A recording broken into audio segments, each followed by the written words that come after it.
ইয়া আইয়ুহাল্লাযীনা আমানুত্তাকুল্লাহ ওয়া কুনু মা'আস সাদিকিন।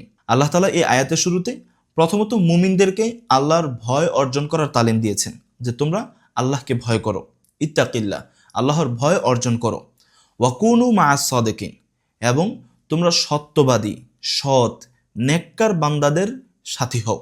ওয়া কুনু মা'আস সাদিকিন, এবং সর্বদা তোমাদের জীবন পরিচালনার ক্ষেত্রে তাদের সাথী হয়ে থাকো।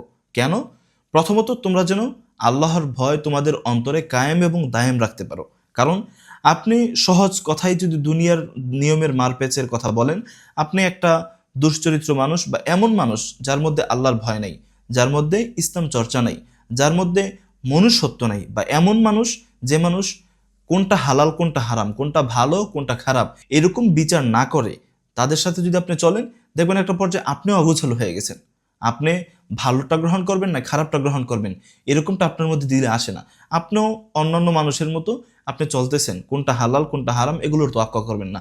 কিন্তু যখন আপনি এমন একজন মানুষ গ্রহণ করবেন, ওয়াকুনু মা'আস সাদিকিন, যখন আপনি এমন একজন সত্যবাদী মানুষ, তাকওয়াবান মানুষ বা পরহেজগার মানুষের সঙ্গী হবেন, তখন দেখবেন সে তার জীবন পরিচালনার ক্ষেত্রে প্রতিটি মুহূর্তে প্রতিটি সময়ে হালাল হারামের তমিজ করতেছে, হালাল হারামের ভেদাভেদ করে চলতেছে। নিজের জীবন পরিচালনার ক্ষেত্রে, নিজের সংসার পরিচালনার ক্ষেত্রে সে রাসূলুল্লাহ সাল্লাল্লাহু আলাইহি ওয়াসাল্লামের সুন্নাহকে অগ্রাধিকার দিচ্ছে। সেক্ষেত্রে আপনিও তাকে দেখে আগ্রহ বোধ করবেন, আর আপনার দিলেও সেই অবস্থাটা তৈরি হবে না যে আমি যেভাবে ইচ্ছা সেভাবেই জীবন পরিচালনা করব। এজন্য কোরআনের আদেশ মতে আপনি সত্যবাদী, নেককার, আবেদ, সলেহ, পরহেজগার মানুষ যারা আছে তাদেরকে নিজের বন্ধুরূপে গ্রহণ করুন।